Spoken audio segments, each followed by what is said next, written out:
2015년 3월, 저는 작업복 왼쪽 안감 속에 금속판을 넣고 있었습니다. 손이 떨리면 안 됐습니다. 22년 동안 이 손은 단 한 번도 떨린 적이 없었습니다. 저는 북한에서 가짜 $100를 만들었습니다. 노동당 39호실 산하 62호 공장. 미국 재무부가 슈퍼노트라고 부르는 미국도 진짜와 구별하지 못한 위조 $100. 그걸 하루에 수백 장씩 찍어낸 사람입니다. 가짜 $100를 수만 장 찍으면서도 잉크 농도를 0.01g 단위로 맞추면서도 이 손은 흔들리지 않았습니다. 그게 제 자존심이었으니까요. 그런데 그날 금속판을 옷 안감에 밀어 넣는 3초 동안 제 손끝이 떨렸습니다. 저는 모인수입니다. 그해 44살이었습니다. 노동당 39호실 산하 62호 공장. 쉽게 말해 위조 달러를 만드는 곳입니다. 퇴근 검색대까지 복도가 40m 남아 있었습니다. 걸을 때마다 금속판이 옆구리에 닿았습니다. 차갑고 단단하고 무거웠습니다. 그 무게가 제가 이 공장에서 22년 동안 만든 것의 무게였습니다. 검색대에 보이부 요원이 서 있었습니다. 매일 보는 얼굴, 그 사람과 저는 서로 알았습니다. 하지만 그날은 달랐습니다. 그날 왜 이런 짓을 했는지 22년 전으로 돌아가야 합니다. 본 이야기는 실제 탈북민의 사례를 바탕으로 각색한 내용입니다. 구독과 좋아요로 응원해 주시면 감동적인 탈북 스토리를 들으실 수 있습니다. 그리고 어느 지역에서 듣고 계신지 댓글로 알려주시면 반가운 마음으로 인사드리겠습니다. 미국도 구별 못한 가짜 $100 위조 지폐를 만든 남자의 이야기 지금 시작합니다. 평성이라는 도시를 아십니까? 평안남도에 있습니다. 평양에서 기차로 1시간 거리예요. 북한에서 과학자와 기술자가 많이 사는 도시입니다. 김책공업종합대학이 있고 연구소가 몰려 있고 이름 모를 공장들이 도시 외곽에 줄지어 있습니다. 저는 거기서 태어났습니다. 1971년 2월이었습니다. 아버지 이름은 모영철이었습니다. 어머니는 김순옥, 여동생이 하나 있었습니다. 정희, 저보다 4살 아래였어요. 아버지가 무슨 일을 하는지 저는 오랫동안 몰랐습니다. 매일 아침 7시에 나가서 밤 9시에 들어왔습니다. 늦을 때는 10시, 11시도 넘겼어요. 들어올 때마다 옷에서 냄새가 났습니다. 어릴 때는 그게 뭔지 몰랐어요.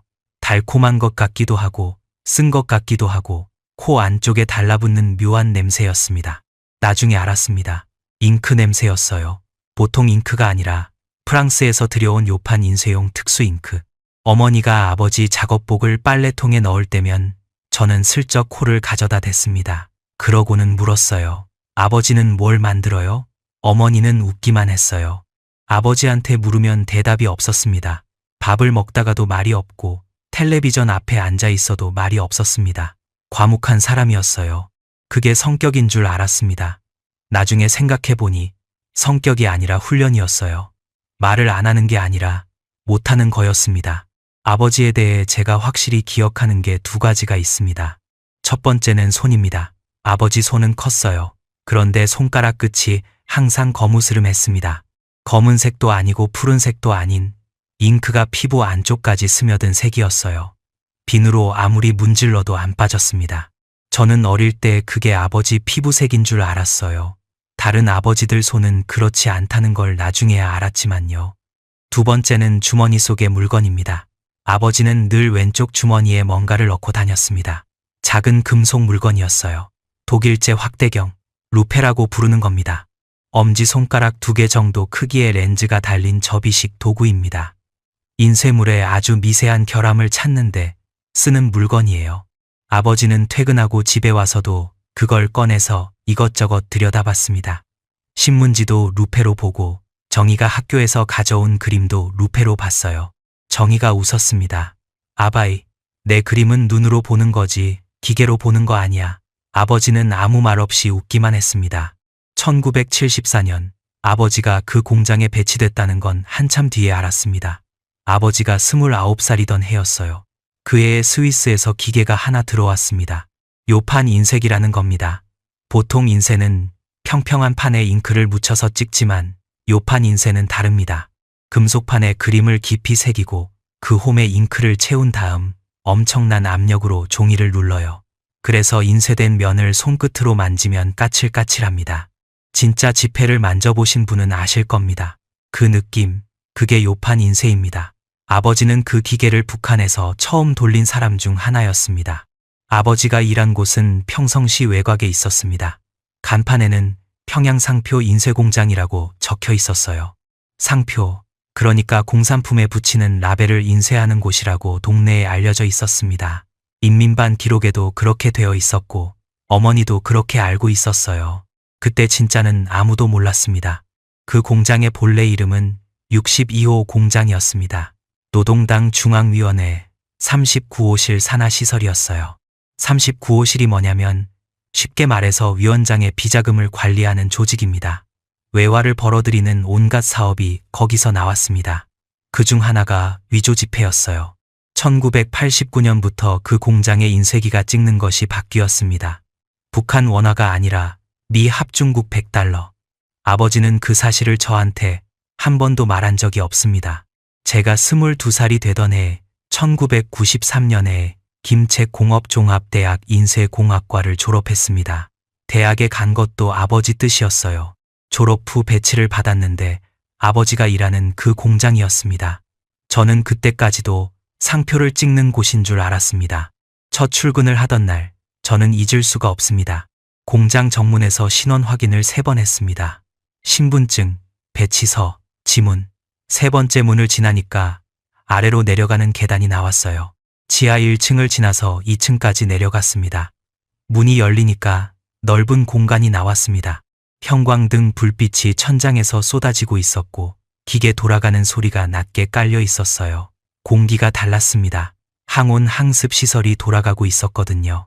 온도와 습도가 일정하게 유지되는 곳이었습니다. 종이가 습기를 먹으면 인쇄 품질이 변하니까요. 그리고 냄새가 저를 덮쳤습니다.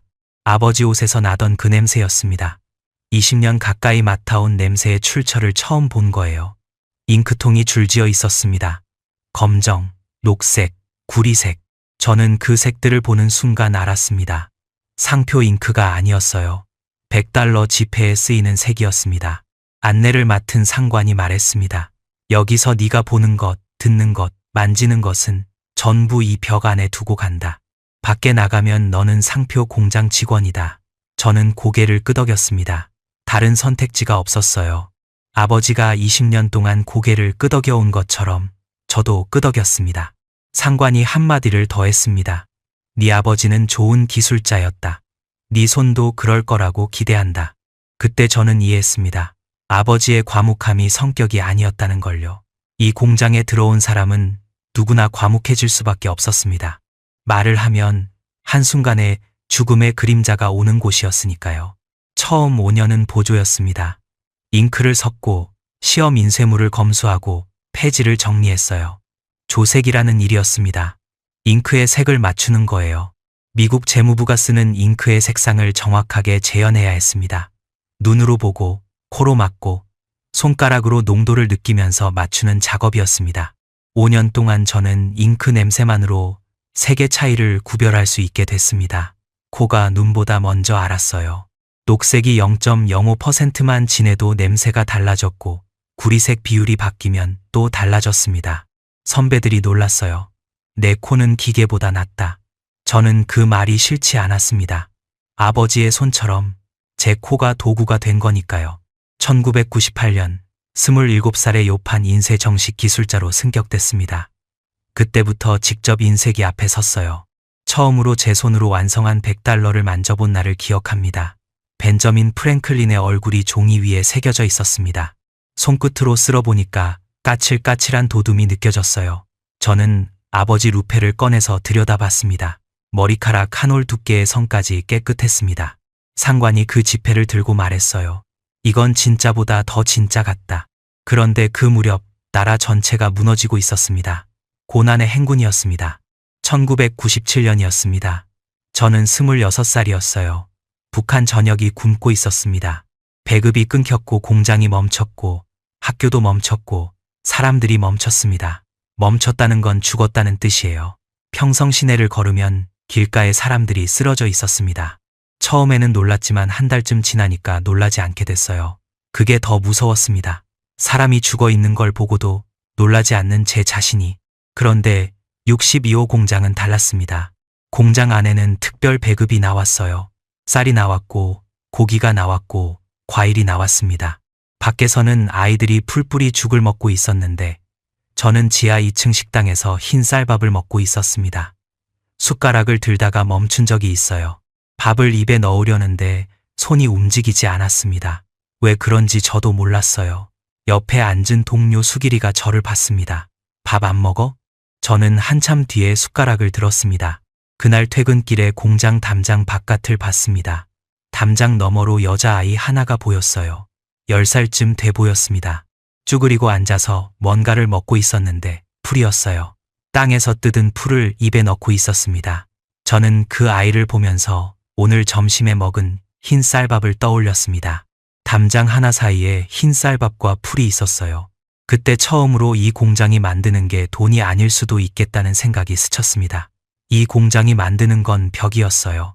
안과 밖을 가르는 벽, 먹는 사람과 굽는 사람 사이의 벽, 저는 그 벽 안쪽에 있었습니다. 그게 편했습니다. 그리고 그게 편하다는 사실이 불편했습니다.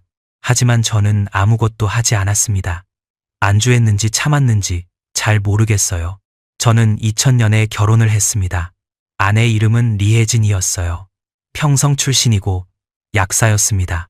약사라고 해도 남한처럼 약국을 운영하는 게 아니라 국가에서 배치해주는 약방에서 일하는 거였어요. 혜진이는 말이 많고 웃음이 많은 사람이었습니다. 저와는 정반대였어요. 저는 과묵했고 혜진이는 밝았습니다. 처음에 혜진이가 물었어요. 당신은 무슨 일을 해요? 저는 아버지처럼 대답했습니다. 인쇄일이요. 혜진이는 고개를 끄덕였어요. 더 묻지 않았습니다. 북한에서는 더 묻지 않는 게 예의이기도 하고 생존이기도 했으니까요. 고난의 행군이 끝나고 장마당이 열리면서 아내 혜진이는 약방을 그만두고 장마당에서 약장사를 시작했습니다. 국가 배급으로는 살 수 없었으니까요. 혜진이는 장마당에서 약을 팔면서 바깥 세상 소식을 조금씩 들었어요. 중국에서 넘어오는 물건들, 남한 드라마가 담긴 USB, 그런 것들이 장마당을 통해 흘러 들어왔습니다. 혜진이는 저한테 그런 이야기를 했어요. 중국에서 넘어온 사람이 그러는데 남한에서는 아무 약이나 약국에서 살 수 있대요. 저는 들으면서도 내색하지 않았습니다. 내색하면 안 되는 사람이었으니까요.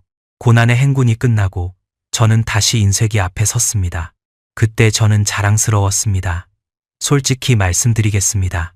부끄럽지만 자랑스러웠어요. 제 손이 만든 것이 세상에서 가장 정교하다는 뜻이었으니까요. 그게 가짜라는 사실은 그때는 중요하지 않았습니다. 중요한 건 정밀도였습니다. 아버지가 말한 대로 손이 기억하는 것, 그게 전부라고 생각했습니다. 그때는 몰랐어요.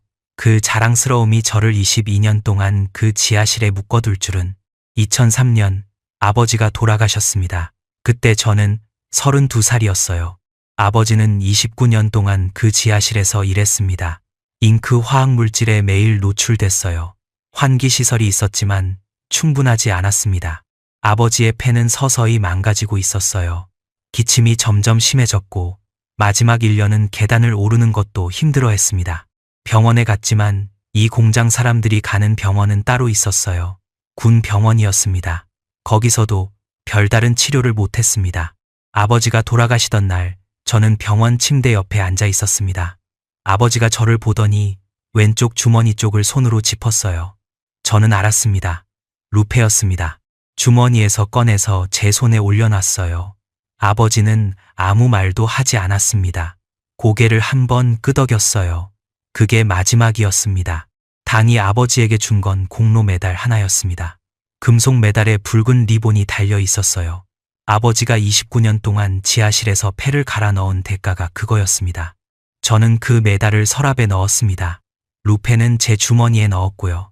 그때 처음으로 생각했습니다. 이게 맞는 건가? 이 공장이, 이 나라가, 이 일이. 하지만 그 생각은 오래가지 않았어요. 2005년에 아들이 태어났거든요. 민호. 아이가 태어나면 다른 생각은 사라집니다.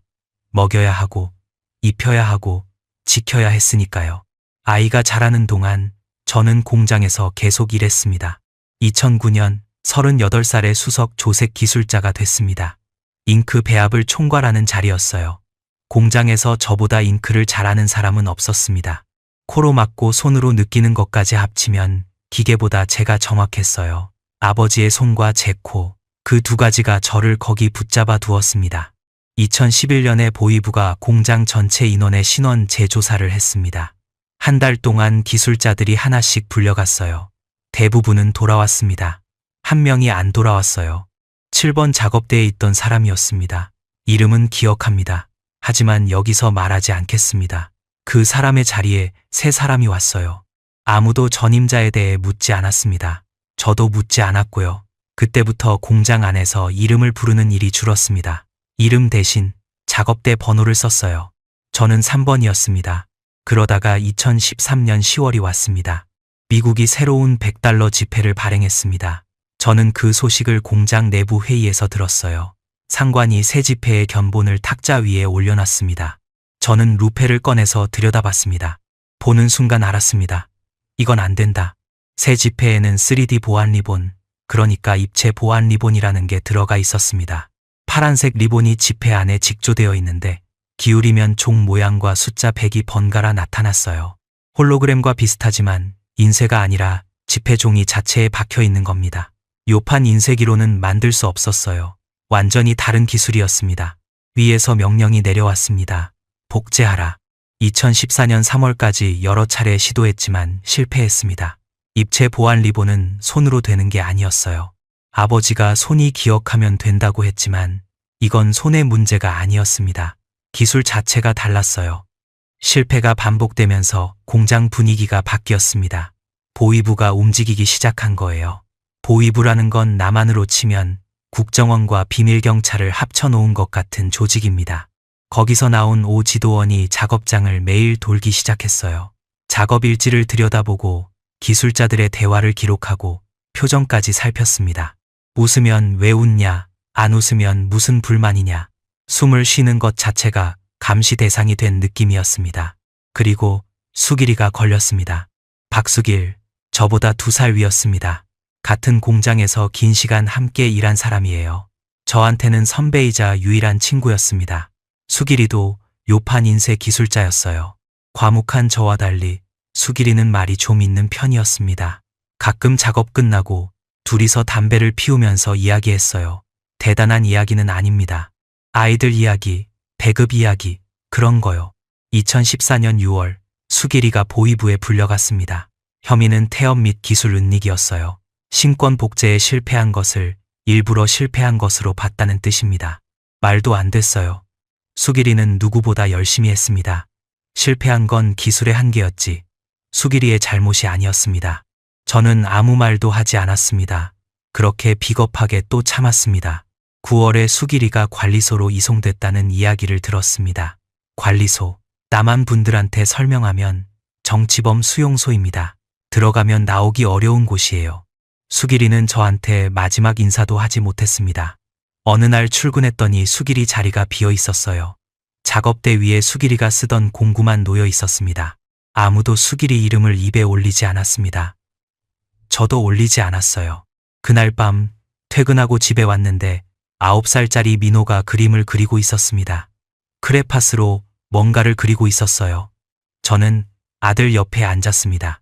민호가 그림을 보여줬어요. 사람 손이었습니다. 커다란 손, 손가락 끝이 거무스름하게 칠해져 있었습니다.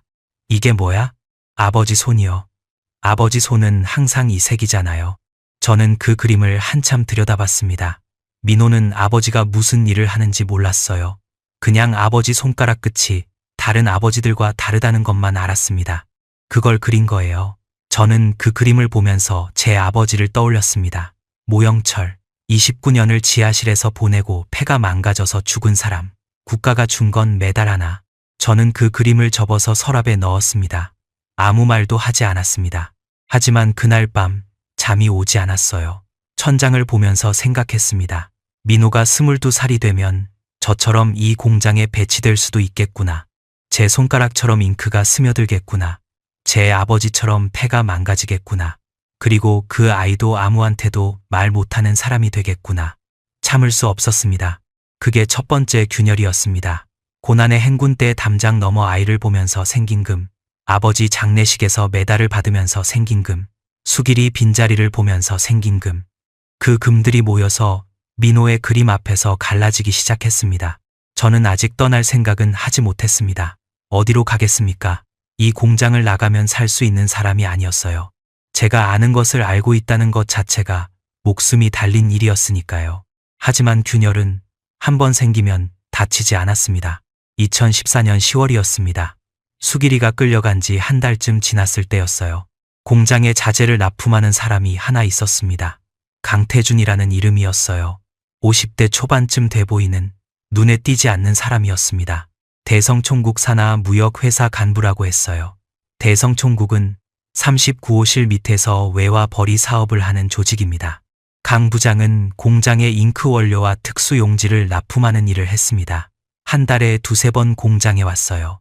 처음에는 업무적인 만남이었습니다. 잉크 원료의 순도가 떨어졌다. 용지의 두께가 기준에 안 맞는다. 그런 이야기를 했어요. 강 부장은 기술적인 이야기를 할 줄 아는 사람이었습니다. 무역 간부치고는 인쇄에 대해 꽤 알고 있었어요. 저는 그게 조금 이상하다고 생각했지만 깊이 따지지는 않았습니다. 두 번째 만남은 11월이었어요. 잉크 원료를 인수인계하면서 잠깐 이야기를 나눴습니다. 강 부장이 담배를 한 대 건네면서 물었어요. 요즘 공장 분위기가 안 좋다면서요. 저는 대답하지 않았습니다. 강 부장은 더 묻지 않았어요. 세 번째는 12월이었습니다. 그날 강 부장이 평소보다 늦게 왔어요. 자재 인수인계를 마치고 나서 둘이 복도에 서 있었습니다. 사람이 없는 복도였어요. 강 부장이 낮은 목소리로 말했습니다.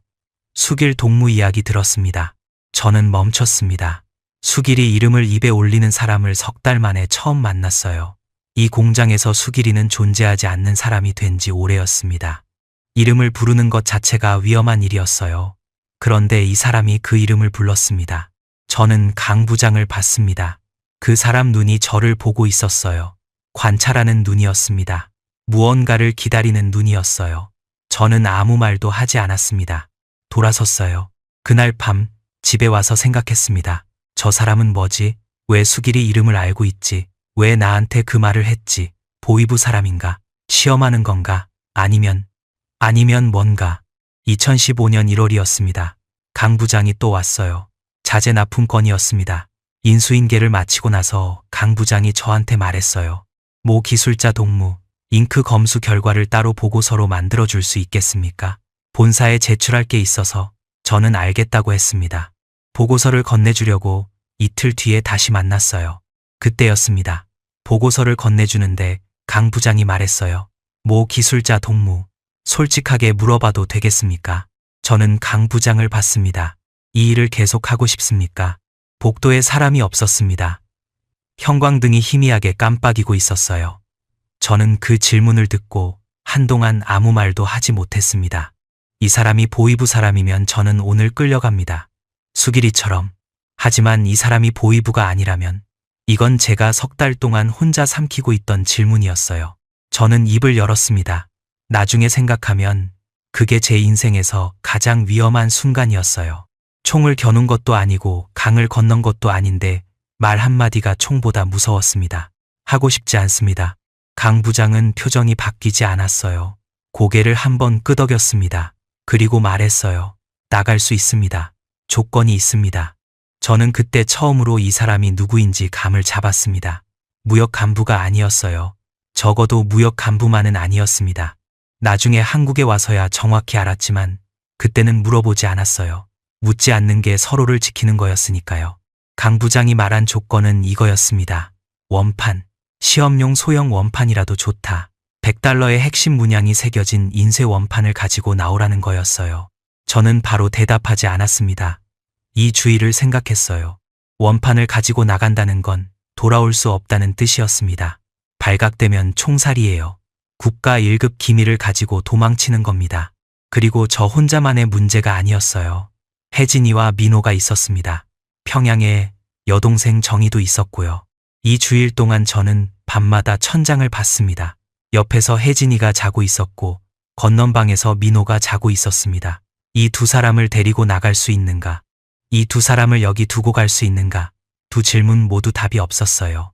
이 주일이 지나고 저는 강 부장에게 말했습니다. 가족이 셋입니다. 강 부장은 고개를 끄덕였어요. 경로가 나뉩니다. 가족은 먼저 중국으로 보냅니다. 두만강 쪽으로. 모 기술자 동무는 러시아로 갑니다. 출장 명목으로 블라디보스토크에 가서 거기서 빠집니다. 저는 물었습니다. 가족은 어디서 만납니까? 남쪽에서 만납니다. 남쪽. 그 한마디가 무겁게 내려앉았습니다. 남한이라는 뜻이었어요. 저는 태어나서 한 번도 남한을 생각해 본 적이 없었습니다. 텔레비전에서 욕하는 대상이었고 적이었고 존재하지 않는 나라 같은 곳이었어요. 그곳에 가서 산다는 게 실감이 나지 않았습니다. 하지만 여기 남아서 수길이처럼 되는 건 실감이 났어요. 너무 선명하게. 2월이었습니다. 혜진이한테 말해야 했어요. 민호가 잠든 밤이었습니다. 저는 혜진이 옆에 앉아서 한참을 망설였어요. 어디서부터 말해야 할지 몰랐습니다. 22년을 숨겨온 거였으니까요. 혜진아, 응. 내가 하는 일 있잖아. 인쇄일. 응. 상표를 찍는 게 아니야. 혜진이가 저를 봤습니다. 표정이 바뀌지 않았어요. 그 사람은 멍하니 저를 보고 있었습니다. 저는 말했습니다. 공장 이야기, 지하 2층 이야기, 잉크 이야기, 달러 이야기 다 했어요. 말하는 동안 혜진이는 한마디도 하지 않았습니다. 저는 혜진이가 소리를 지를 줄 알았어요. 울거나 화를 내거나. 하지만 혜진이는 그냥 가만히 앉아 있었습니다. 한참 뒤에 혜진이가 입을 열었어요. 그래서 당신 손에서 그 냄새가 난 거야. 그 한마디에 저는 아무 말도 못했습니다. 22년 동안의 비밀을 혜진이는 냄새로 알고 있었던 거예요. 정확히는 몰랐겠지만 뭔가 보통이 아니라는 건 알았던 겁니다. 물어보지 않았을 뿐이에요. 북한에서 아내가 남편에게 묻지 않는 건 모르는 게 아니라 아는데 참는 겁니다. 혜진이가 물었습니다. 민호는요? 같이 갈 거야. 셋이. 혜진이는 고개를 끄덕였어요. 울지 않았습니다. 저보다 강한 사람이었어요. 그날 밤 혜진이는 하나만 더 물었습니다. 정희는요? 여동생 이야기였어요. 저는 대답하지 못했습니다. 정희는 평양에 있었어요. 당 간부의 아내였습니다. 정희한테 알리면 정희도 위험해지고 알리지 않으면 우리가 떠난 뒤에 정희가 대가를 치를 수도 있었습니다. 어떻게 해도 정희를 지킬 방법이 없었어요. 혜진이는 더 묻지 않았습니다. 3월 초 혜진이와 민호가 먼저 떠났습니다. 장마당을 통해 연결된 브로커가 있었어요. 장 브로커라는 중국 조선족 사람이었습니다. 혜진이는 친정 방문을 핑계로 민호를 데리고 해산으로 갔어요. 거기서 장 브로커의 안내를 받아 두만강을 건너기로 했습니다. 혜진이가 떠나는 날 아침 저는 현관에서 민호 신발끈을 묶어줬어요. 민호가 올려다 봤습니다. 아버지는 안 가요? 저는 웃었습니다. 아버지는 일이 있어서 나중에 갈게. 민호는 고개를 끄덕였어요. 혜진이가 저를 봤습니다. 말은 하지 않았어요. 눈만 봤습니다. 저도 눈만 봤어요. 둘 다 알고 있었습니다. 이게 마지막이 될 수도 있다는 걸. 혜진이가 돌아서서 걸어갔습니다. 민호 손을 잡고 저는 현관에 서서 두 사람의 뒷모습을 봤습니다. 민호가 한 번 뒤를 돌아봤어요. 손을 흔들었습니다. 저도 손을 흔들었어요. 문이 닫혔습니다. 집이 조용해졌습니다. 밥솥도 식었고 아이 웃음소리도 없었어요. 저는 빈 거실에 한참을 앉아 있었습니다. 이제 제 차례였습니다. 3월 중순 강 부장이 준비한 서류가 도착했어요. 러시아 블라디보스토크로 가는 기술 교류 출장 승인서였습니다. 39호실 산하기관은 해외 사업을 했기 때문에 기술자가 외국에 나가는 일이 아주 드문 건 아니었어요. 하지만 흔한 일도 아니었습니다. 보위부의 검토를 거쳐야 했고 출장 기간에는 감시원이 동행했습니다. 감시원, 그게 문제였습니다. 혼자 가는 게 아니라 보위부에서 붙인 사람과 함께 가는 거였어요. 잠잘 때도, 밥 먹을 때도, 화장실 갈 때도 같이 있는 사람입니다. 강 부장이 말했어요. 감시원은 제가 처리합니다. 블라디보스토크에서 접선할 사람이 있습니다. 그 사람이 안내할 겁니다. 저는 물었습니다. 그 사람은 누굽니까? 강 부장은 웃었어요. 처음 보는 웃음이었습니다. 남쪽 사람입니다. 국정원. 그 단어를 강 부장은 쓰지 않았지만 저는 알아들었습니다. 3월 말, 마지막 근무일이 왔습니다. 여러분이 이 이야기 처음에 들으셨던 그 장면입니다. 작업복 안감에 금속판을 넣던 그 순간, 시험용 소형 원판이었습니다. 가로 15cm, 세로 10cm, $100의 앞면, 벤저민 프랭클린의 초상과 보안 문양이 새겨져 있었어요. 본판은 너무 크고 무거워서 불가능했지만 시험용 원판에도 핵심 정보는 전부 들어 있었습니다. 이 원판 하나면 북한이 어떻게 슈퍼노트를 만드는지 증명할 수 있었어요. 저는 그 원판을 작업복 왼쪽 안감 속에 밀어 넣었습니다. 손이 떨렸어요. 22년 만에 처음이었습니다. 퇴근 검색 때까지 복도가 40m였습니다. 걸을 때마다 금속판이 옆구리에 닿았어요. 차갑고 단단하고 묵직했습니다. 보위부 요원이 검색대에 서 있었습니다. 매일 보는 얼굴이었어요. 저는 평소처럼 걸었습니다. 평소처럼 가방을 열었고 평소처럼 고개를 끄덕였습니다. 심장이 터질 것 같았지만 손은 떨리지 않았어요. 손만은 22년의 훈련이 잡아주었습니다. 요원이 가방을 훑어봤어요. 작업복 주머니를 한번 두드렸습니다. 저는 숨을 참았어요. 요원이 고개를 끄덕였습니다. 수고하셨습니다. 저는 걸어 나왔습니다. 공장 문을 나서니 3월 바람이 불었어요. 차가웠습니다. 저는 옆구리에 닿는 금속판의 무게를 느끼면서 걸었습니다. 그 무게는 22년의 무게였어요. 아버지의 무게이기도 했고 수길이의 무게이기도 했습니다. 되돌아보지 않았습니다. 돌아보면 멈출 것 같았으니까요. 다음 날 저는 평양행 기차에 올랐습니다. 러시아로 가는 열차는 평양에서 출발했어요. 여기서 잠깐 혜진이와 민호 이야기를 먼저 해야 합니다. 저보다 먼저 떠난 두 사람 이야기입니다. 이건 나중에 한국에서 만나고 나서 혜진이한테 직접 들은 겁니다. 2015년 3월 초 혜진이는 민호를 데리고 해산으로 갔습니다. 친정어머니 병문안을 간다고 했어요. 해산은 함경북도에 있는 도시입니다. 두만강을 끼고 있어요. 강 건너가 바로 중국 땅입니다. 해산까지 기차로 이틀이 걸렸어요. 기차라고 해봐야 난방도 안 되는 객차였습니다. 3월 초 함경도의 추위가 어느 정도인지 아십니까? 영하 15도 아래로 내려갑니다. 혜진이는 민호를 자기 외투 안에 넣고 이틀을 버텼습니다. 해산에 도착해서 장 브로커를 만났어요. 장 브로커는 50대 후반의 중국 조선족이었습니다. 덩치가 크고 얼굴이 거칠었는데 민호를 보더니 표정이 부드러워졌다고 해요. 이 작은 게 강을 건너야 하나. 장 브로커가 혼잣말처럼 그렇게 중얼거렸다고 혜진이가 말했습니다. 도각 날짜는 3월 8일이었습니다. 밤 11시. 달이 없는 밤을 골랐어요. 혜진이는 그날 밤에 이야기를 할 때 목소리가 달라졌습니다. 평소에 말이 많고 밝은 사람인데 그 부분만 이야기하면 말이 느려졌어요. 한 문장하고 멈추고 또 한 문장하고 멈추고. 두만강이 얼어 있었습니다. 3월 초니까 아직 얼음이 남아 있었어요. 하지만 완전히 얼어 있는 건 아니었습니다. 군데군데 얼음이 깨져서 검은 물이 보였어요. 장 브로커의 안내원이 앞에서 길을 잡았습니다. 얼음이 두꺼운 부분만 골라서 걸어야 했어요. 혜진이가 민호 손을 잡았습니다. 민호는 장갑을 끼고 있었는데 장갑 사이로 손이 떨리고 있었어요. 추워서 떠는 건지 무서워서 떠는 건지 혜진이는 구별할 수 없었다고 했습니다. 강 위를 걷기 시작했어요. 얼음이 발밑에서 소리를 냈습니다. 낮게 갈라지는 소리. 그 소리가 날 때마다 혜진이는 민호 손을 더 세게 잡았어요. 강폭이 대략 150m 정도였습니다. 150m가 그렇게 먼 적은 처음이었다고 혜진이가 말했어요. 중간쯤 왔을 때 민호 발이 빠졌습니다. 얼음이 깨진 부분을 못 본 거예요. 한쪽 발이 물에 들어갔습니다. 민호가 소리를 지르려 했어요. 혜진이가 반사적으로 민호 입을 막았습니다. 동시에 안내원이 뒤로 돌아와서 민호를 잡아 올렸어요.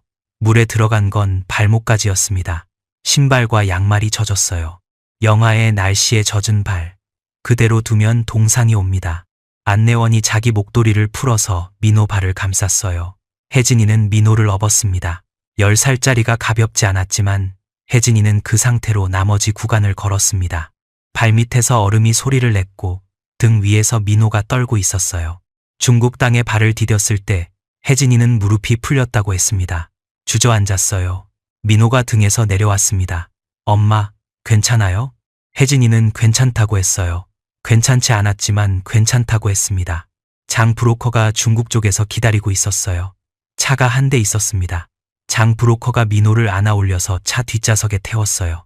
젖은 신발을 벗기고 자기 여분의 양말을 신겼습니다. 민호가 말했어요. 아저씨 양말 커요. 장브로커가 웃었습니다. 크면 더 따뜻하다. 차는 연변 쪽으로 달렸어요. 혜진이는 뒷좌석에서 민호를 안고 있었습니다. 창밖으로 중국 마을의 불빛이 보였어요. 북한보다 밝았습니다. 혜진이는 그 불빛을 보면서 생각했다고 해요. 여기까지는 왔다. 그런데 남편은 아직 저쪽에 있다. 민호가 물었습니다. 아버지는 언제 와요? 혜진이는 대답하지 못했어요. 안다고 할 수도 없고 모른다고 할 수도 없었습니다.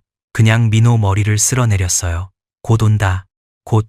그 말이 얼마나 막연한 말인지 혜진이는 알고 있었습니다. 연변에 도착해서 안가에 들어갔어요. 최 아주머니라는 60대 조선족 여성이 운영하는 집이었습니다. 작은 농가였어요. 방 2개짜리. 최 아주머니는 말이 없는 사람이었는데 들어오자마자 부엌에서 따뜻한 국을 끓여줬어요. 혜진이는 그 국을 먹으면서 울었다고 했습니다. 두만강에서 안 울었는데 따뜻한 국 한 그릇에 울었어요. 최 아주머니가 혜진이 등을 두드려줬습니다. 아무 말도 하지 않았어요. 그냥 등을 두드려줬습니다. 혜진이와 민호는 거기서 기다렸습니다. 제가 올 때까지. 그 기다림이 얼마나 길었는지는 나중에 다시 말씀드리겠습니다. 이제 제 이야기로 돌아갑니다. 2015년 4월 초 저는 평양역에서 러시아행 국제열차에 올랐습니다. 평양에서 블라디보스토크까지 기차로 가는 겁니다. 북한을 종단해서 두만강 넘어 러시아로 들어가는 노선이었어요. 꼬박 나흘이 걸리는 여정이었습니다. 저 혼자가 아니었습니다. 감시원이 한 명 붙었어요. 보위부 소속이었습니다. 30대 후반쯤 돼 보이는 남자였어요. 이름은 리철호라고 했습니다. 말이 별로 없고 눈이 날카로운 사람이었어요. 이 사람과 나흘 동안 같은 칸에서 자고 같은 식당 칸에서 밥을 먹고 같은 화장실을 쓰면서 가야 했습니다. 원판은 제 여행 가방 바닥에 있었습니다. 이중 바닥을 만들었어요. 가방 안감을 뜯어서 금속판을 넣고 다시 꿰맸습니다. 혜진이가 떠나기 전에 해준 거였어요. 혜진이는 약사지만 바느질도 잘했습니다. 안감의 바느질 자국이 자연스러웠어요. 들여다보지 않으면 모를 정도였습니다. 문제는 리철호가 들여다보는 사람이라는 거였어요. 열차가 출발하고 첫날은 무사했습니다. 리철호는 저와 마주 앉아서 책을 읽었어요. 가끔 창밖을 봤고 가끔 저를 봤습니다. 저는 최대한 평소처럼 행동했어요. 출장 서류를 정리하는 척했고 기술 교류 발표 자료를 검토하는 척했습니다. 사실 그 자료는 진짜였어요. 강 부장이 만들어준 거였습니다. 블라디보스토크에 있는 러시아 인쇄회사와 기술 교류를 한다는 명목이었거든요. 둘째 날 밤이었습니다. 열차가 함경도 구간을 지나고 있었어요. 밖이 깜깜했습니다. 리철호가 잠이 들었습니다. 저는 잠이 오지 않았어요. 옆구리 쪽 선반에 가방이 있었습니다. 그 가방 바닥에 원판이 있었어요. 저는 어둠 속에서 가방을 보면서 생각했습니다. 숙이라, 너도 이 열차를 탈 수 있었어. 내가 너한테 먼저 말했으면, 강 부장을 너한테 소개했으면. 하지만 너는 조직을 믿겠다고 했지. 우리가 잘못한 게 아니니까 조직이 알아줄 거다. 너는 그렇게 말했어. 나는 그 말을 믿지 않았어. 그래서 나는 여기 있고 너는 거기 있어. 열차 바퀴 소리가 일정한 리듬으로 깔렸습니다. 덜컹, 덜컹, 덜컹. 저는 그 소리를 들으면서 수길이 얼굴을 떠올렸어요. 수길이가 마지막으로 저한테 한 말이 뭐였는지 기억나지 않았습니다. 인사를 못했으니까요. 어느 날 자리가 비어 있었을 뿐이니까요. 셋째 날 낮이었습니다. 리철호가 말을 걸었어요. 모 기술자 동무, 짐이 많지 않습니다. 그려. 출장이 짧으니까요. 가방이 무거워 보이는데 뭐가 들었습니까? 심장이 한 박자 멈추는 느낌이었습니다. 하지만 저는 표정을 바꾸지 않았어요. 22년 동안 표정을 숨기는 훈련을 한 사람입니다. 기술 자료하고 발표 준비물입니다. 인쇄 견본이 몇 장 있어서 무겁습니다. 리철호가 고개를 끄덕였습니다. 그런데 눈이 가방 쪽에 잠깐 머물렀어요. 1초, 2초. 저는 그 2초를 느꼈습니다. 리철호의 눈이 가방에서 떠나는데 2초가 걸렸어요. 짧은 시간이지만 저한테는 길었습니다. 그날 밤 저는 가방을 제 쪽 선반에서 머리맡으로 옮겼습니다. 잠을 잘 때도 가방에 팔을 걸치고 잤어요. 나흘째 아침 열차가 두만강 철교를 건넜습니다. 강 위로 철교가 놓여 있었어요. 열차가 천천히 지나갔습니다. 창밖으로 두만강이 보였어요. 3월이 아니라 4월이었으니까 얼음은 많이 녹아 있었습니다. 탁한 물이 흐르고 있었어요. 혜진이와 민호가 건넌 강이었습니다. 한 달 전에 얼음 위를 걸어서 건넌 바로 그 강. 저는 기차 안에서 그 강을 내려다봤어요. 혜진이는 무사히 건넜을까? 민호 발은 괜찮았을까? 연변에 잘 도착했을까? 알 수 없었습니다. 연락할 방법이 없었어요. 기차가 러시아 땅에 들어섰습니다. 두만강을 건너자마자 러시아 하산역이었어요. 여기서 러시아 출입국 심사를 받았습니다. 여권과 출장 서류를 보여주고 짐 검사를 받았어요. 짐 검사, 그 단어만으로도 등에 땀이 났습니다. 러시아 국경 수비대가 가방을 열었어요. 위에 있는 옷가지와 서류를 꺼냈습니다. 발표 자료를 뒤적였어요. 인쇄 견본을 한 장 집어들더니 저를 봤습니다. 저는 러시아어를 못했어요. 리처로가 통역을 했습니다. 인쇄 기술 교류 출장입니다. 견본은 발표용입니다. 국경 수비대가 가방 바닥을 한번 눌렀습니다. 톡 하고 소리가 났어요. 금속이 아니라 가방 프레임 소리처럼 들렸기를 빌었습니다. 수비대가 멈칫했어요. 가방을 뒤집었습니다. 바닥면이 위로 왔어요. 손바닥으로 바닥을 쓸었습니다. 그리고 주먹으로 2번 두드렸어요. 둔탁한 소리가 났습니다. 저는 그 소리를 들으면서 숨을 쉬지 않았습니다.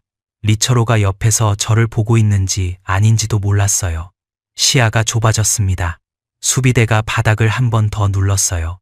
3초, 5초, 7초, 수비대가 가방을 돌려놓고 닫았습니다. 옆에 있던 다른 수비대원에게 러시아어로 뭔가를 말했어요. 무슨 뜻인지 알 수 없었습니다. 3초, 5초, 수비대가 가방을 닫았어요. 두 사람이 고개를 끄덕였어요. 통과였습니다. 저는 다시 숨을 쉬었습니다. 리처로가 제 옆에 서 있었어요. 리처로는 아무 표정 없이 가방을 들어서 제게 건넸습니다. 짐 잘 챙기십시오. 그 말이 단순한 말이었는지 무언가를 눈치챈 건지 저는 판단할 수 없었습니다. 열차는 블라디보스토크를 향해 달렸습니다. 블라디보스토크에 도착한 건 4월 중순이었습니다. 나흘간의 기차 여행이 끝났어요. 역에 내려서 처음 느낀 건 바다 냄새였습니다.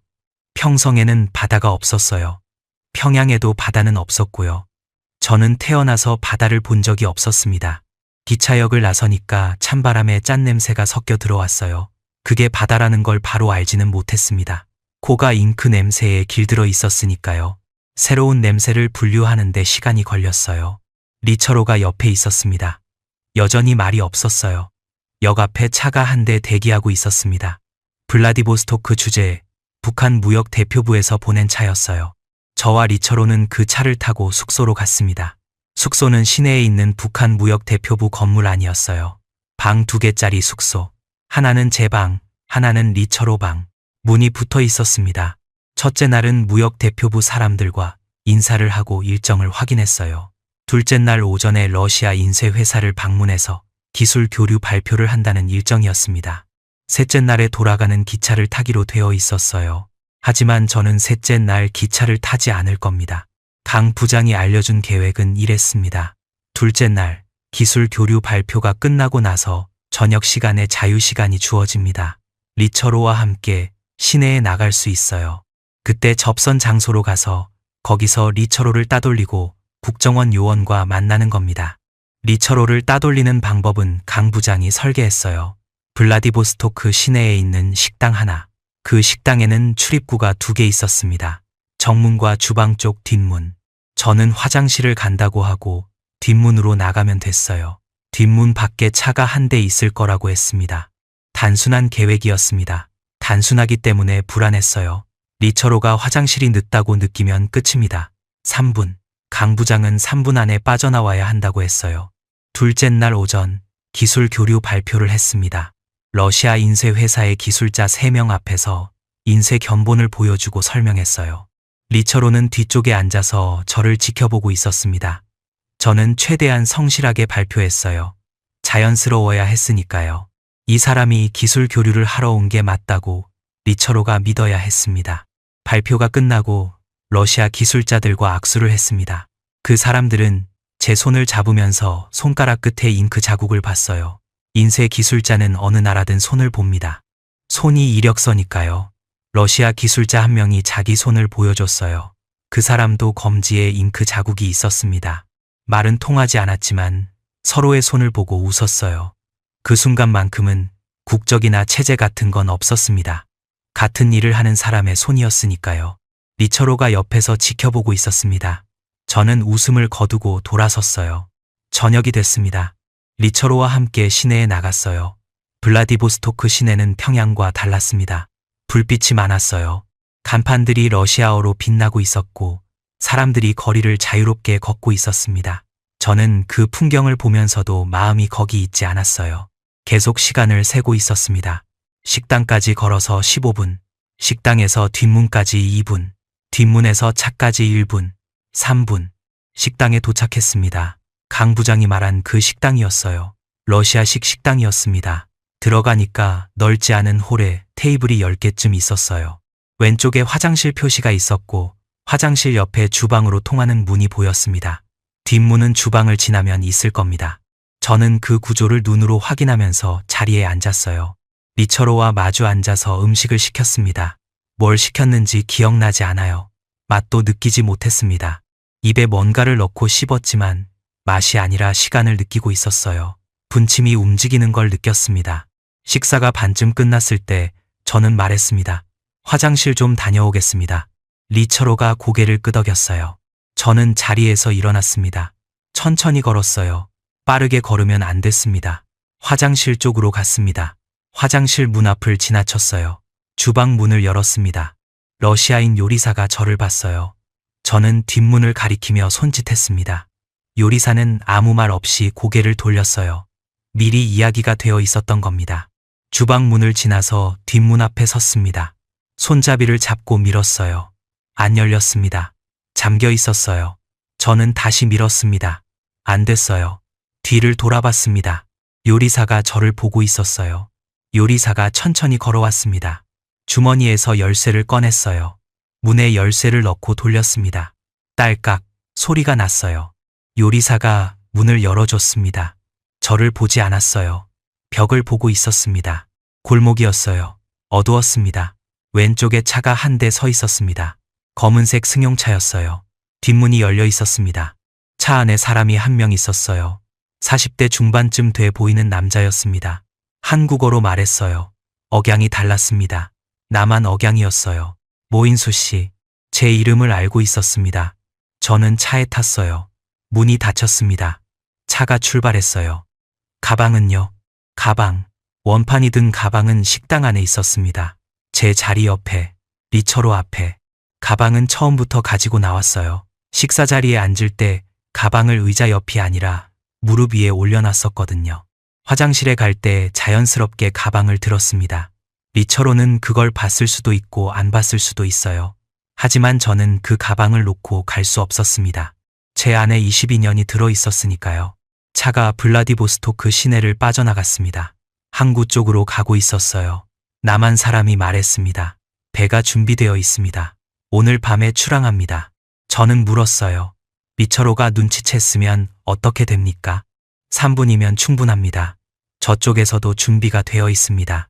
저쪽, 그 말이 무슨 뜻인지 저는 묻지 않았습니다. 강 부장이 저쪽에서 무언가를 하고 있다는 뜻이었을 거예요. 리처로의 주의를 돌리는 무언가를. 강 부장은 여전히 북한에 있었습니다. 저를 내보내고 자기는 남아 있었어요. 그 사람이 어떤 위험을 감수하고 있는지 저는 그때 처음 생각했습니다. 항구에 도착했습니다. 큰 항구가 아니라 시내에서 좀 떨어진 작은 부두였어요. 어선 한 척이 정박해 있었습니다. 크지 않은 배였어요. 남한 사람이 앞서 걸었습니다. 저는 가방을 안고 따라갔어요. 배에 오르기 전에 한번 뒤를 돌아봤습니다. 블라디보스토크의 불빛이 보였어요. 그 너머에 러시아 땅이 있었고 그 너머에 북한이 있었습니다. 아버지가 죽은 곳, 수길이가 끌려간 곳, 정의가 살고 있는 곳, 22년 동안 가짜 돈을 만든 곳. 저는 돌아섰습니다. 배에 올랐어요. 발밑에서 바다가 출렁거렸습니다. 태어나서 처음 배를 탔습니다. 바닷바람이 얼굴에 닿았어요. 짠 바람이었습니다. 잉크 냄새가 아니었어요. 배가 출발했습니다. 엔진 소리가 낮게 울렸어요. 남한 사람이 말했습니다. 동해를 건넙니다. 이틀 정도 걸립니다. 날씨가 괜찮으면요. 저는 물었어요.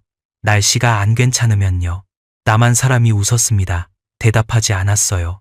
바다는 밤이 되니까 아무것도 보이지 않았습니다. 하늘과 바다의 경계가 사라졌어요. 사방이 검었습니다. 엔진 소리와 파도 소리만 있었어요.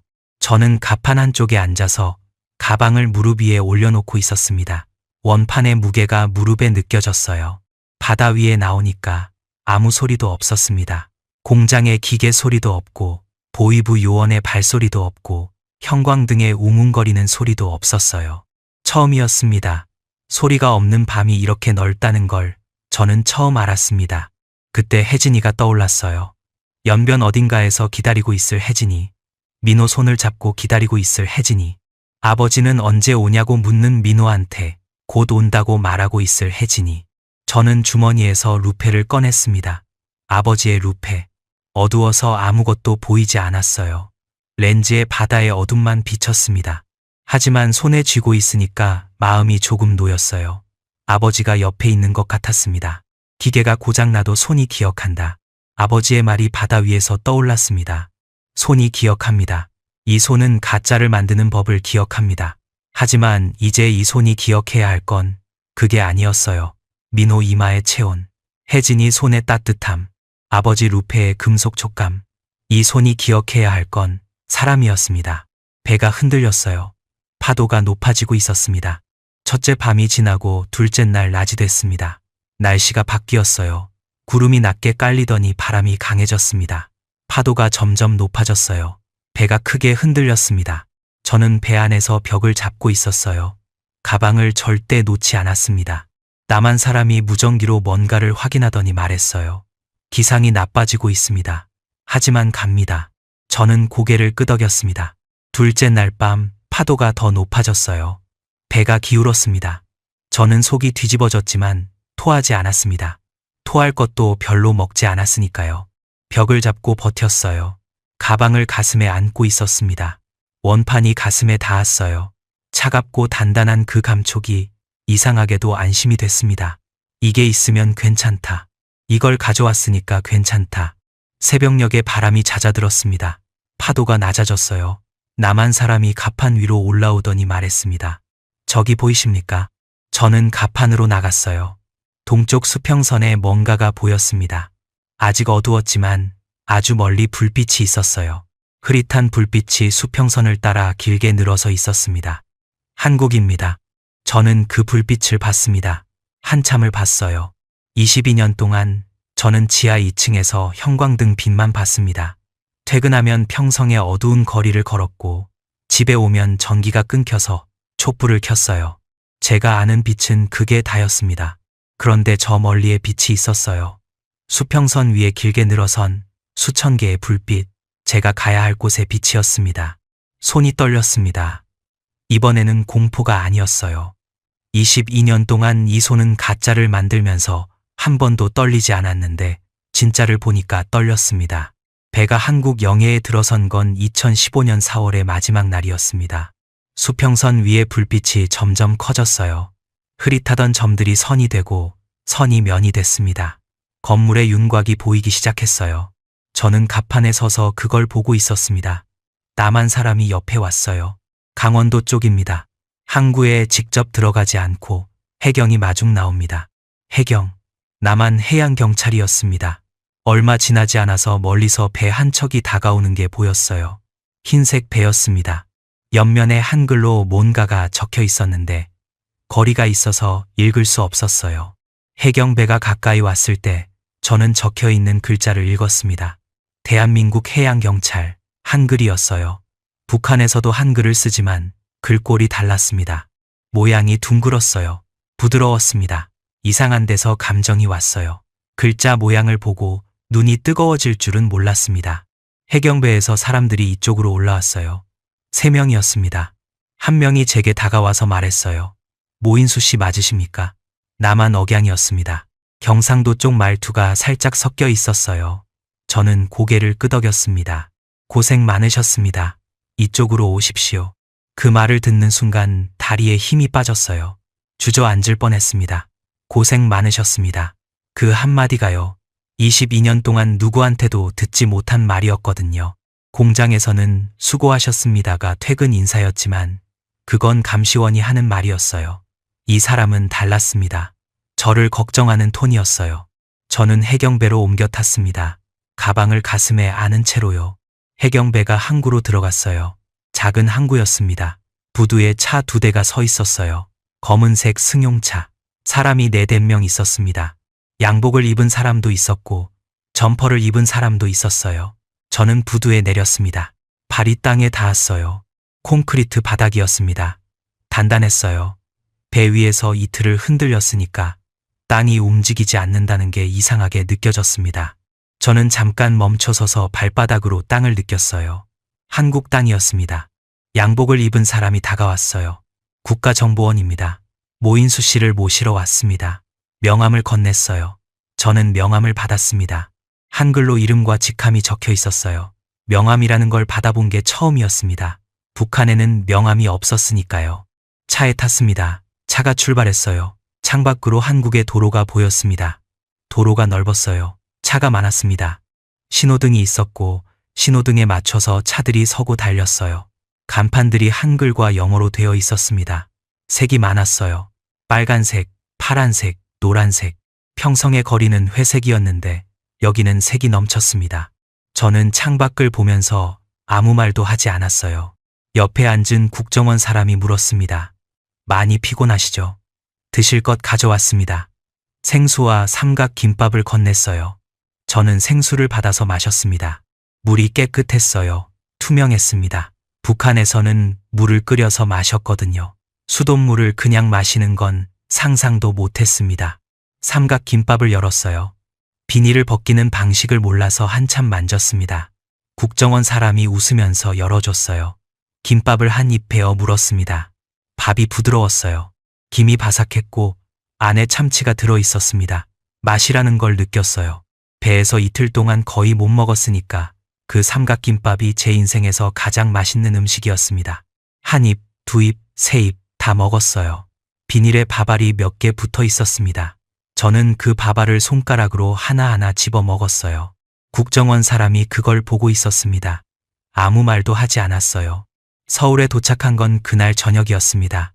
어디로 갔는지 정확히는 말씀드리기 어렵습니다. 건물 안으로 들어갔어요. 방이 하나 있었고 침대가 있었고 화장실이 깨끗했습니다. 오늘은 쉬십시오. 내일부터 이야기를 나눕시다. 국정원 사람이 그렇게 말하고 나갔어요.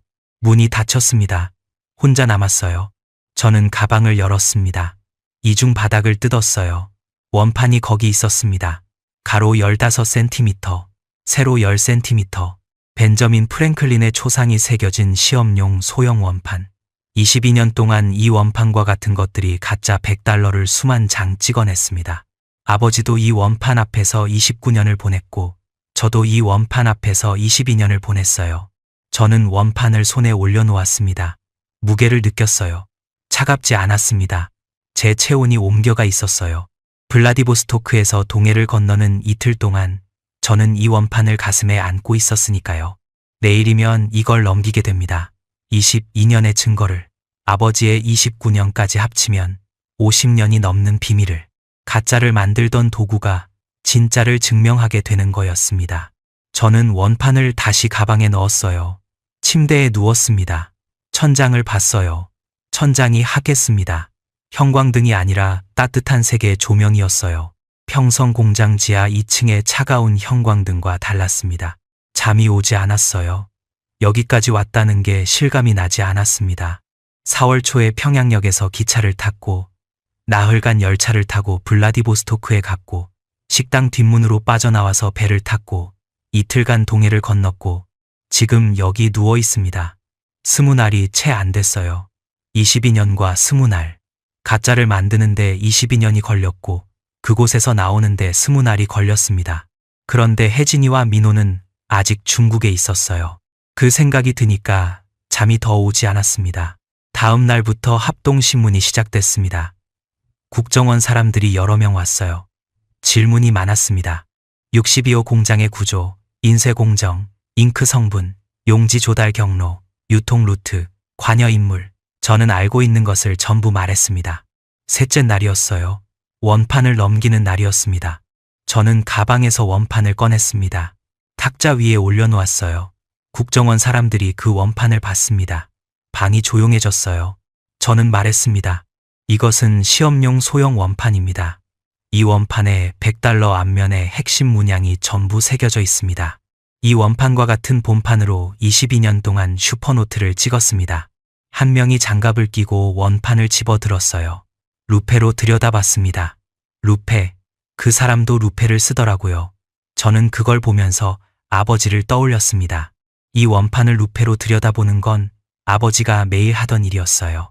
국정원 사람이 말했습니다. 이것만으로도 굉장한 겁니다. 저는 아무 말도 하지 않았어요.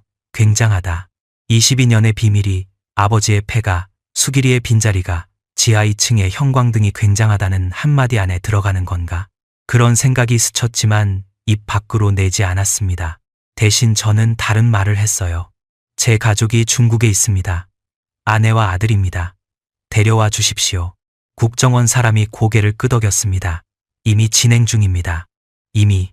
그 말에 숨이 좀 놓였습니다. 하지만 완전히 놓이지는 않았어요. 혜진이와 민호가 제 눈앞에 서는 그 순간까지는 아무것도 끝난 게 아니었습니다. 신문이 끝나고 방에 돌아오면 저는 매일 밤 같은 짓을 했어요. 주머니에서 루페를 꺼내서 제 손을 들여다봤습니다. 왼손 검지와 중지, 잉크 자국이 여전히 거기 있었어요. 22년의 흔적이 피부에 박혀 있었습니다. 루페로 보면 손금 사이사이에 잉크가 스며들어 있는 게 보였어요. 비누로 씻어도 떼수건으로 문질러도 지워지지 않았습니다.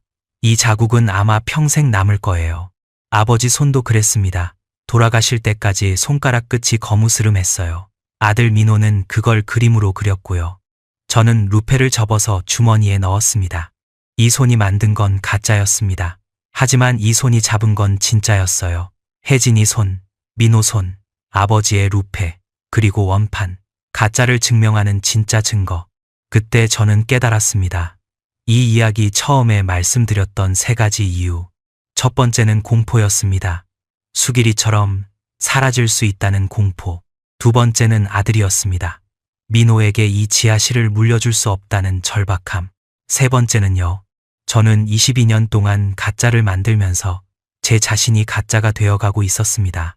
상표 공장 직원이라고 거짓말하고 아내한테도 숨기고 아이한테도 숨기고 세상 모든 사람한테 제가 뭘 하는 사람인지 말할 수 없었어요.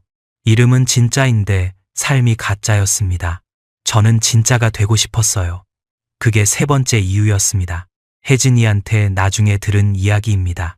석 달 동안 최 아주머니 집에서 숨어 지냈어요. 밖에 나갈 수 없었습니다. 중국 공안에 걸리면 북한으로 송환되니까요. 최 아주머니가 장을 받아줬고 혜진이는 하루 종일 방 안에 있었습니다. 민호는 마당까지만 나갈 수 있었어요. 그 좁은 마당에서 혼자 놀다가 들어오면 물었습니다. 오늘은 아버지한테 연락 왔어요? 혜진이는 매일 같은 대답을 했어요. 아직. 그 말을 석 달 동안 했다고 했습니다. 수십 번 했을 거예요. 5월 말에 브로커 장 씨가 연락을 해왔습니다. 남쪽에서 소식이 왔다. 준비하시오. 혜진이는 민호를 데리고 라오스를 거쳐 태국으로 갔어요. 태국 방콕의 한국 대사관. 거기서 서류를 만들고 비행기를 탔습니다. 인천공항에 내린 건 6월 초였어요. 2015년 6월. 합동신문이 끝나갈 무렵이었어요. 국정원 사람이 방에 들어오더니 말했습니다. 가족이 도착했습니다. 저는 의자에서 일어났어요. 다리가 떨렸습니다. 22년 동안 손이 안 떨리는 게 자존심이었는데 이제는 다리가 떨렸어요. 복도를 걸었습니다. 문 하나를 지나서 작은 방에 들어갔어요. 혜진이가 서 있었습니다. 3월 초에 헤어졌으니까 석 달 만이었어요. 혜진이는 마른 얼굴이었습니다. 볼이 꺼져 있었어요. 석 달 동안 연변에서 숨어 지내면서 제대로 못 먹은 게 보였습니다. 그런데 눈은 맑았어요. 혜진이 눈은 언제나 맑았습니다. 민호가 혜진이 뒤에 있었어요. 키가 조금 큰 것 같았습니다. 석 달 사이에 아이가 자란 거예요. 민호가 저를 보더니 뛰어왔습니다. 저는 무릎을 꿇었어요. 민호가 안겼습니다. 작은 팔이 제 목을 감았어요. 민호 머리카락에서 비누 냄새가 났습니다. 중국에서 쓰던 비누인지 한국에서 씻긴 건지 모르겠어요. 하지만 그 냄새가 좋았습니다. 아버지, 늦었잖아요. 미안하다. 혜진이가 다가왔습니다. 저는 일어섰어요. 혜진이는 저를 봤습니다. 한참을 봤어요. 그러더니 제 왼손을 잡았습니다. 제 손을 들어 올리더니 코에 가져갔어요. 냄새를 맡는 거였습니다. 한참을 맡더니 혜진이가 말했어요. 잉크 냄새가 안 나요. 그 한마디에 저는 무너졌습니다. 22년 동안 아버지 옷에서 나던 냄새, 제 옷에서도 나던 냄새, 혜진이가 20년 동안 맡아온 냄새, 그게 이제 없었어요. 저는 울었습니다. 태어나서 처음으로 아이처럼 소리내어 울었어요. 아버지 돌아가셨을 때도 안 울었고, 수길이가 끌려갔을 때도 안 울었고, 두만강을 건너는 혜진이를 보냈을 때도 안 울었는데 잉크 냄새가 안 나요. 한마디에 울었습니다. 혜진이는 아무 말도 하지 않았어요. 제 손을 잡고 서 있었습니다. 민호가 밑에서 올려다보고 있었어요. 아버지 왜 울어요? 혜진이가 민호 머리를 쓸어내렸습니다. 아빠가 기뻐서 그래. 기뻐서. 맞기도 하고 아니기도 했어요. 기쁨이었고 안도였고 미안함이었고 22년 동안 쌓인 것들이 한꺼번에 쏟아지는 거였습니다. 7월에 하나원에 들어갔습니다. 안성에 있는 탈북자 정착 교육시설이에요. 석 달간 교육을 받았습니다. 한국 사회에서 사는 법을 배우는 곳이에요. 은행 계좌 만드는 법, 버스 타는 법, 이력서 쓰는 법, 44살에 처음부터 다시 배우는 거였습니다. 하나원에서 가장 어려웠던 건 말이었어요. 같은 한국어인데 달랐습니다. 남한 사람들이 쓰는 단어를 모르는 게 많았어요. 처음에는 텔레비전을 봐도 반밖에 못 알아들었습니다. 민호는 금방 적응했어요. 아이들은 빠르니까요. 민호가 저한테 남한 말을 가르쳐줬습니다. 아버지, 여기서는 동무가 아니라 친구라고 해요. 저는 아들한테 말을 배웠어요. 하나원을 나오고 서울에 자리를 잡았습니다. 작은 아파트를 얻었어요. 방 2개. 처음으로 우리 셋만의 집이 생긴 거였습니다. 평성에서는 간부용 아파트에 살았지만 그건 국가가 준 집이었어요. 여기는 달랐습니다. 월세를 내야 하는 집이었지만 누구의 눈치도 보지 않는 집이었어요. 대외적으로 저는 서울 시내의 작은 인쇄소에 취직했습니다. 명함이나 전단지를 찍는 곳이었어요. 이력서에는 인쇄기술자라고만 적었습니다. 사장님이 제 손을 보더니 말했어요. 인쇄 오래 하셨나 봐요. 손가락 끝에 잉크가 배어있네. 저는 웃었습니다. 오래 했습니다. 하지만 그게 전부는 아니었어요. 국정원이 저를 한국조폐공사에 연결해줬습니다. 조폐공사는 한국의 화폐를 만드는 곳이에요.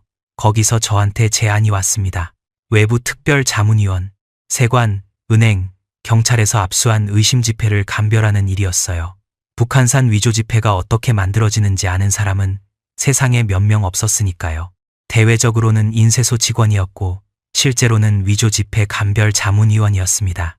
북한에서도 비밀을 지켰고 한국에서도 비밀을 지키는 거였어요. 달라진 건 하나였습니다. 북한에서는 가짜를 만드는 비밀이었고 한국에서는 가짜를 잡는 비밀이었어요. 조폐공사에 처음 갔을 때 의심지폐 한 장을 받았습니다. 저는 루페를 꺼냈어요. 아버지의 루페. 렌즈에 지폐를 들이대고 들여다봤습니다.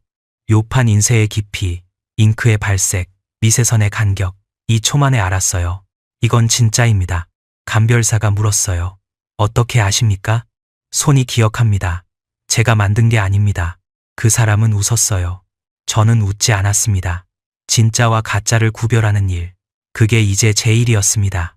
같은 루페로, 같은 눈으로, 같은 손으로. 하지만 반대 방향으로.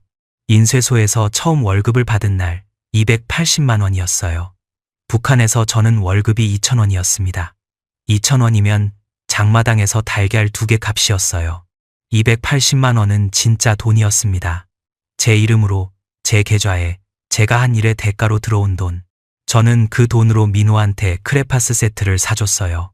큰 거요. 48색짜리. 민호가 좋아했습니다. 아버지, 이거 색이 진짜 많다. 저는 아들이 그림 그리는 걸 보면서 생각했어요. 이 아이는 지하실에 들어가지 않아도 된다. 인쇄소에서 일하던 어느 날이었습니다. 제 이름이 찍힌 명함을 인쇄했어요. 모인수, 인쇄기술자, 전화번호. 그 명함을 한 장 집어들었습니다. 제 진짜 이름이 찍힌 건 그게 처음이었어요. 북한에서 저는 상표 공장 직원이었고 이름도 기록도 전부 가려져 있었으니까요. 이 작은 종이 위에 제 이름이 있었습니다. 인쇄 상태를 확인하려고 루페를 들이댔어요. 글자가 선명했습니다. 진짜 이름이 진짜 종이 위에 진짜 잉크로 찍혀 있었습니다. 한 가지만 더 말씀드릴 게 있습니다. 강태준 부장, 저를 내보내준 그 사람은 아직 소식이 없습니다. 북한에 남아있는 건지 무사한 건지 아무것도 모릅니다. 국정원에 물어봐도 대답을 해주지 않아요. 한국에 와서 알게 된 건 그 사람이 오래전부터 남쪽과 연결되어 있었다는 것뿐입니다. 무역 간부라는 신분은 겉이었고 속은 제가 말씀드릴 수 있는 범위 밖에 있습니다. 저는 그 사람 얼굴을 가끔 떠올립니다. 눈에 띄지 않는 얼굴, 저한테 처음으로 수길이 이름을 불러준 사람, 리처로는 어떻게 됐는지 모릅니다. 그 사람도 명령에 따라 일한 사람이었을 뿐이에요. 제가 식당에서 사라진 뒤에 그 사람이 어떤 처벌을 받았을지 생각하면 마음이 편하지 않습니다. 기차에서 나흘을 같이 보낸 사람입니다. 마지막에 짐 잘 챙기십시오라고 했던 그 말이 가끔 떠올라요. 단순한 말이었는지 아니었는지 저는 아직도 모릅니다. 여동생 정희도 소식이 없습니다.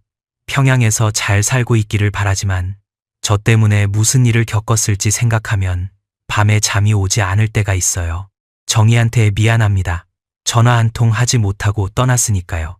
수길이는 관리소에서 나왔는지 알 수 없습니다. 살아있기를 빕니다. 아무 근거 없이 그냥 빕니다. 이 네 사람은 제 머릿속에 있습니다. 얼굴이 있고 이름이 있는데 지금 어디 있는지 모릅니다. 제가 나온 뒤에 그 사람들의 삶이 어떻게 바뀌었는지 저는 알 수조차 없습니다. 그게 탈북이에요. 나온 사람은 그냥 자유로운 게 아닙니다. 나오지 못한 사람이 남긴 무게를 안고 사는 겁니다. 브로커 장 씨는 아직 연변에서 같은 일을 하고 있다고 들었습니다. 혜진이한테 가끔 연락이 온다고 해요. 민호 사진을 보내면 이 작은 게 많이 컸네 하고 답이 온다고 합니다. 최 아주머니는 돌아가셨다는 소식을 들었어요. 작년이었습니다. 혜진이가 울었습니다. 두만강 건너고 나서 따뜻한 국 한 그릇 끓여준 그 사람, 등을 두드려준 그 손. 민호는 올해 20살입니다. 미술을 공부하고 있어요. 제가 어릴 때 아버지 손을 그렸던 그 아이가 지금은 대학교에서 그림을 그리고 있습니다. 가끔 제 루페를 빌려서 자기 그림을 들여다봐요. 아버지에게 물려받고 제가 또 물려받은 그 루페로 이 아이는 가짜가 아니라 자기가 만든 진짜를 들여다봅니다. 요즘 아침마다 혜진이가 밥을 합니다. 김치찌개를 끓이는 날이 많아요. 냄새가 집안에 가득 찹니다. 배급이 아니라 우리가 번 돈으로 산 쌀이고 우리가 고른 김치입니다. 민호가 밥 먹으면서 가끔 투정해요. 또 김치찌개야? 저는 그 투정이 좋습니다. 밥이 있어서 투정할 수 있는 거니까요. 혜진이는 서울에서 약국 보조로 일하고 있어요. 약사 면허를 다시 따야 해서 공부 중입니다. 바쁜 사람이에요. 여전히 말이 많고 웃음이 많습니다. 가끔 제 손을 잡고 냄새를 맡아요. 아직도 안 나 하면서 웃습니다. 잉크 냄새는 이제 나지 않습니다. 하지만 자국은 남아 있어요. 왼손 검지와 중지, 거무스름한 잉크가 피부 안쪽에 박혀 있습니다. 아마 평생 지워지지 않을 겁니다. 저는 그 자국을 지우지 않을 생각입니다. 이건 제가 어디서 왔는지를 알려주는 자국이니까요. 이 이야기 처음에 저는 이렇게 말씀드렸습니다. 22년 동안 이 손은 단 한 번도 떨린 적이 없었다고. 가짜를 만들면서는 떨리지 않았던 손이 진짜를 보고서야 떨렸다고. 가짜를 만들던 손이 지금은 가짜를 잡습니다.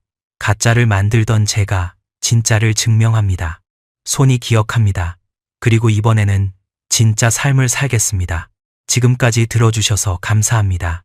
이 이야기 속에서 모인수 씨는 22년 동안 가짜를 만들면서 자신이 가짜가 되어갔다고 말했습니다. 저는 그 문장 앞에서 오래 생각했습니다. 저는 묻고 싶었습니다. 우리는 과연 진짜를 살고 있는가?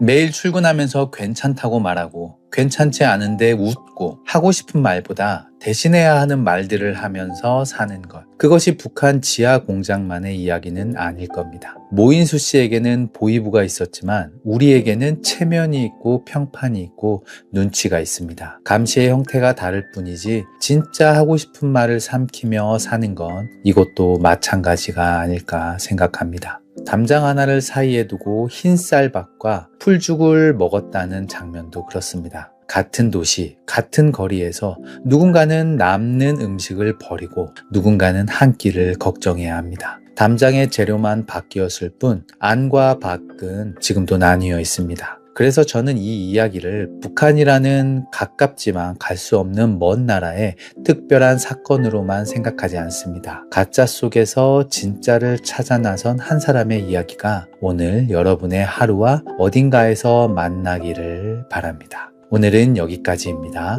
시청해주셔서 감사합니다. 지금까지 탈북 감동 스토리였습니다.